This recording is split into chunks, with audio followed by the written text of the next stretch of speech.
Di setiap laboratorium tersembunyi bahan-bahan kecil yang tak terlihat bahaya fisiknya. Pelarut kimia, logam berat, mikroorganisme, hingga sampel biologis. Jika dikelola dengan benar, semuanya aman. Tetapi ketika limbah ini dibuang sembarangan, bahaya besar mulai mengintai. Apa itu limbah laboratorium? Limbah laboratorium adalah sisa bahan dari kegiatan praktikum atau penelitian. Bentuknya bisa cair, padat, bahan kimia beracun, logam berat, bahkan limbah infeksius. Sebagian limbah lab termasuk B3, bahan berbahaya dan beracun. Jenis limbah ini tidak boleh dibuang ke saluran air, tanah, atau tempat sampah biasa. Limbah laboratorium yang tidak dikelola dengan baik dapat menimbulkan 3 bahaya utama. Yang pertama, bahaya kimia. Pelarut organik dapat mencemari air tanah. Logam berat seperti merkuri dan kadmium dapat terakumulasi di tubuh manusia. Bahaya kedua yaitu bahaya biologis.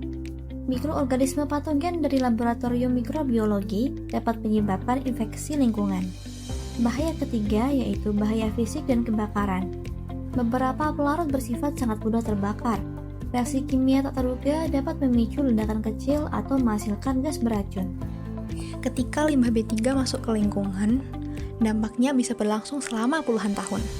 Mulai dari air tanah yang terkontaminasi, kemudian merembet ke ekosistem sungai yang menjadi rusak, tanaman yang akan menyerap racun, lalu juga hewan yang terpapar baik melalui tanahnya, air maupun makanan yang dimakan akan mengalami bioakumulasi di dalam tubuhnya.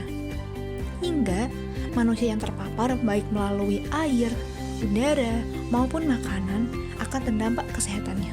Nah, dalam toksikologi lingkungan, fenomena ini disebut rantai paparan, yaitu racun yang bermula dari satu titik tetapi akhirnya akan memengaruhi seluruh kehidupan. Kemudian hubungan dengan toksikologi lingkungan. Toksikologi lingkungan mempelajari bagaimana bahan kimia berbahaya berpindah, berubah, lalu masuk ke makhluk hidup. 3 konsep penting dalam toksikologi lingkungan adalah: yang pertama, siapa yang terkena dan melalui jalur apa? Apakah air, udara, atau kontak kulit? Lalu yang kedua, seberapa banyak bahan beracun masuk ke tubuh? Yang ketiga, apa dampaknya bagi makhluk hidup? Apakah terjadi iritasi, kerusakan organ, atau akumulasi jangka panjang? Tanpa pengelolaan limbah yang benar, ketiga proses ini akan terus terjadi hingga manusia menjadi korban terakhir. Baik, untuk menangani hal itu dibutuhkan cara pengelolaan limbah yang benar. Pengelolaan limbah laboratorium tidak boleh dilakukan sembarangan. Instansi pendidikan atau laboratorium harus memilah limbah, kemudian menyimpannya di TPS B3 dan mengirimkannya ke perusahaan pengolah limbah berizin.